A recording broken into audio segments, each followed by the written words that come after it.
This cannot continue.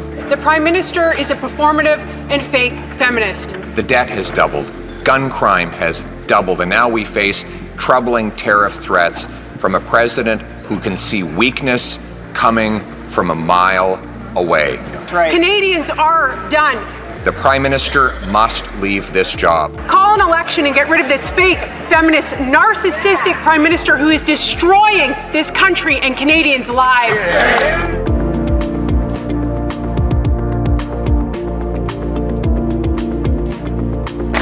The Honourable Member for Peterborough-Kawartha. I'm mad at myself now for having once thought he is an honest and good person when in truth he would so casually lie to the public. That's a direct quote from former Liberal Cabinet Minister Jody Wilson-Raybould, who learned the Prime Minister is a performative and fake feminist. Yep. She resigned. It was just a week ago the Prime Minister stood on stage to tell women what a great feminist he is. And then today, we learned the Prime Minister told the first ever female finance minister to do as he says or lose her role. She resigned. Wow. Even the finance minister doesn't have confidence in the Prime Minister. Selena Cesar Chavez, former parliamentary secretary to the Prime Minister, felt reduced to a prop for the Prime Minister's image rather than valued for her voice. She resigned. How many women will the Prime Minister throw under the bus before the leader of the NDP pulls his pathetic support for this weak Prime Minister? That's right. Canadians are done. Call an election and get rid of this fake, feminist, narcissistic Prime Minister who is destroying this country and Canadians' lives.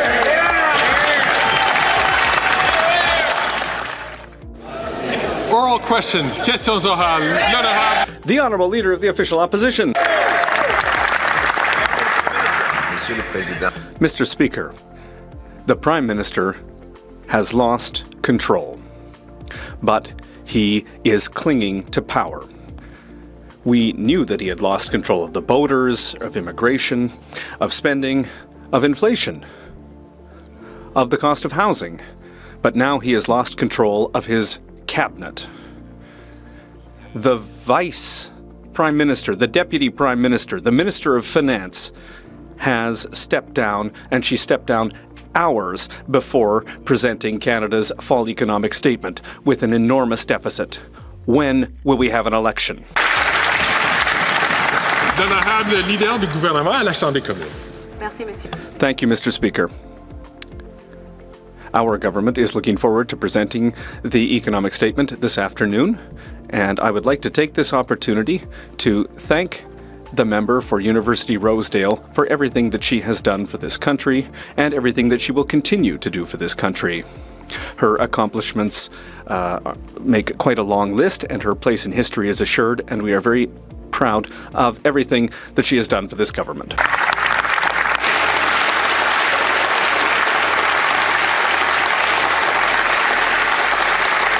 L'honorable chef de l'opposition. Yet he clings to power.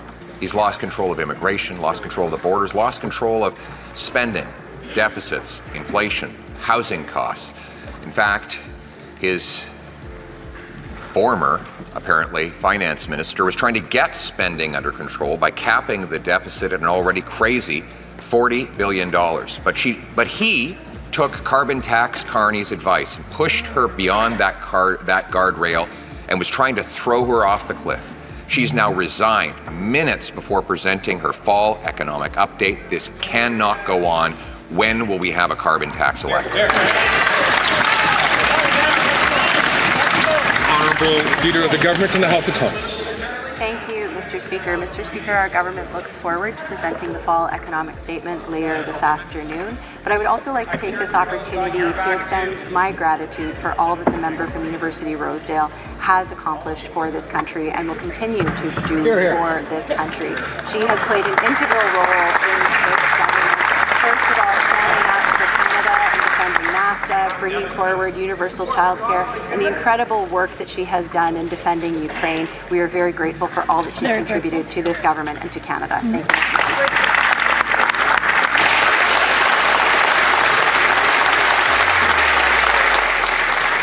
Mr. Speaker. The Honourable Leader of the Opposition. For the Finance Minister. Who are you?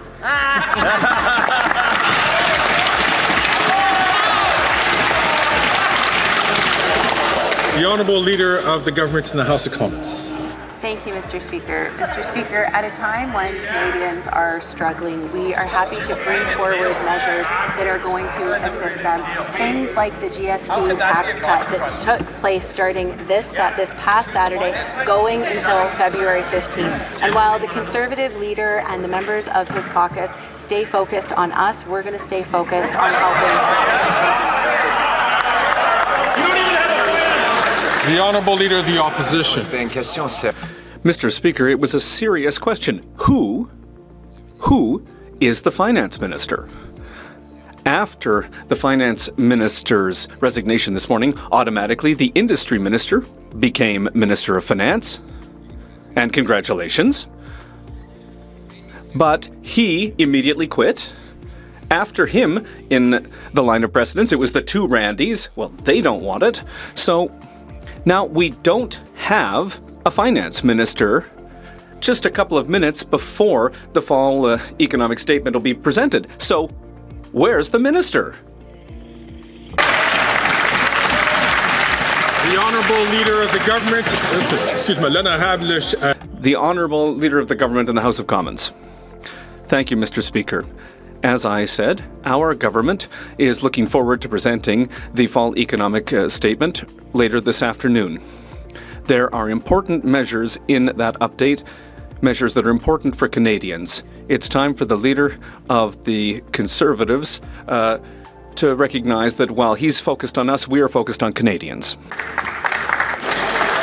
The Honourable Leader of the Opposition. Mr. Speaker, just to underline the chaos we're faced with here, the finance minister resigned the day she was to present the fall budget, which was going to contain a massive deficit overrun.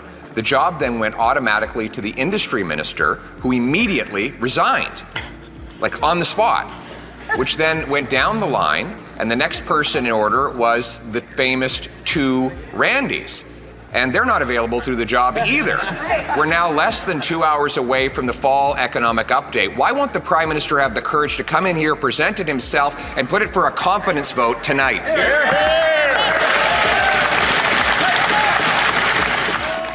This cannot continue.